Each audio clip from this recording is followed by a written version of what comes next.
na imbag nga aldaw kada kayo aming kakabsat and well,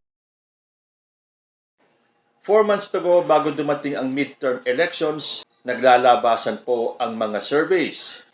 Paniwalaan man o hindi ang mga survey na to, ito po ay nagpapakita kung sino-sino ang mga kandidatong pasok sa top 12, kung sino naman ang mga namimiligrong mawala sa top 12. So may bagong labas na naman po na survey at ito po ay galing sa PINA survey. At ang survey na ito ay ginawa ng December 2024. So yung mga naglalabasan po mga survey ay nung pang last quarter of 2024. So syempre after this, maglalabasan na naman po ang survey ng first quarter. So kung yung last survey po na ipinakita natin galing sa Oculum na merong top 25, dito po sa PINA survey, top 20 naman po sila. So as usual, mag-uumpisa po tayo sa baba and going up to rank number 1.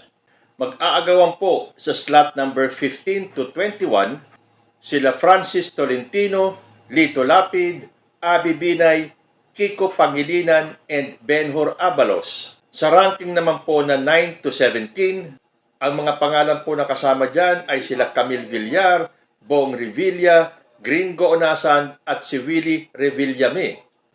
Sa pwesto naman po na ika-6 hanggang ika-13, Bam Aquino, Amy Marcos, and Pia Cayetano.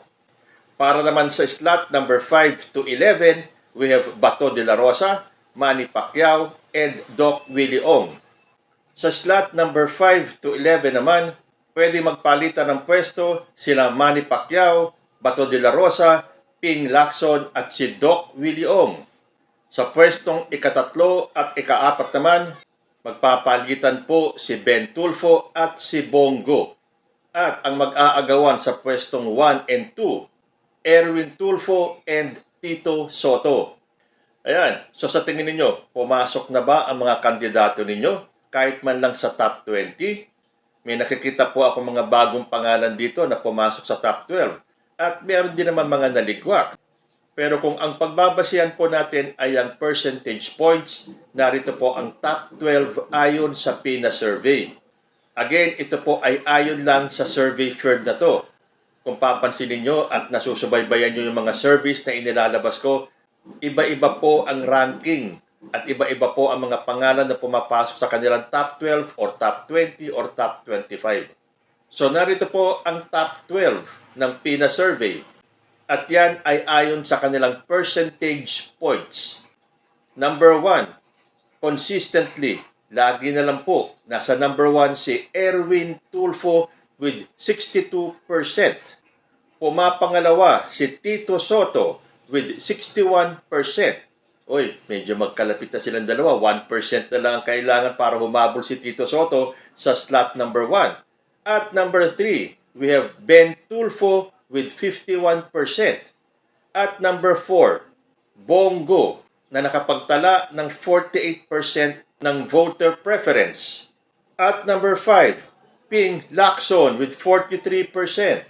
And completing the first half of the top 12, Dr. Willie Ong with 41%. So ayan, kung mapapansin niyo sa mga nakaraang surveys ng ibang firms, wala po si Doc Willie Ong, meron din naman mga survey na nandyan siya. Nagpapatunay po na iba-iba ang preferences ng ating mga voters at conforme din po kung saan lugar ginanap ang mga survey nito. Continuing at slot number 7, Bato de la Rosa with 40%. At number 8, Manny Pacquiao with 39%. Sumusunod at number 9, Pia Cayetano with 37%. And surprise entry po ito for number 10, Bam Aquino with 37%. Aba ang laki ng itinaas ni Bam Aquino comparing sa ibang mga survey. Sunod po at number 11, Amy Marcos with 36%. And at number 12, Bong Revilla at 34%. Matanong ko lang, bakit ba itong si Amy Marcos ay hindi umangat-angat sa survey? Lagi na lang naglalaro sa slot number 10, 11, and 12. At sa ibang mga surveys naman ay ligwak siya. Aba, anong ginagawa ng mga DDS? Bakit hindi nila mapaangat ang ranking ni Amy Marcos? Samantalang itong si Amy Marcos ay nakakiling sa mga DDS. Loyal supporter po yan ni dating Pangulong Rodrigo Duterte. At nasaan yung mga natitirang loyalista na kahit na nakikita na ang pagkiling ni Amy Marcos sa mga Duterte ay pinipili pa rin iboto si Amy Marcos. At medyo malapit na po ang eleksyon. Kung hindi tataas ang survey nitong si Amy Marcos, ay baka tuluyan na siyang maligwak. So ituloy po natin from rank 13 to 20. At number 13, Willie Revillame with 33%. Sa slot number 14, nandiyan po si Gringo Onasan with 29%. Sa slot number 15, Camille Villar with 25%. Sumusunod naman si Kiko Pangilinan at number 16 with 24%. At number 17, Lito Lapid with 24%. Number 18 naman, Francis Tolentino with 22%. Number 19, Abby Binay with 17%. And at number 20, Benhur Abalos with 16%. So ayan po ang top 12 ng PINA survey. So doon po sa mga nagsasabi at nagko-comment sa akin na ang inilalabas ko lang daw ng mga survey na kung saan namamayagpag ang mga kandidato ni President Bongbong Marcos at laging majority from 9 out of 12 to 10 out of 12 ang pasok sa mga PBBM candidates. Hindi po. Kung ano po ang makikita natin ng mga survey, ibabahagi ko po sa inyo. Tulad nito, namayagpag ba ang mga kandidato ni President Bongbong Marcos? Bilangin po natin. We have Erwin Tulfo, Tito Soto, Ping Lacson, Manny Pacquiao, Pia Cayetano, and Bong Revilla. 6 lang po yan. Hindi ko na po sinama si Amy Marcos. Dahil official naman po na ipinahayag ni Amy Marcos na siya ay tatakbong independent.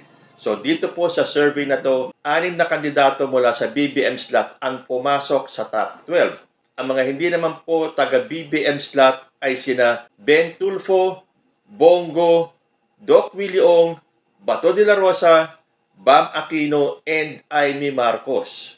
So dalawa po galing sa DDS camp, si Bongo at si Bato de la Rosa. Bam Aquino galing po sa Liberal.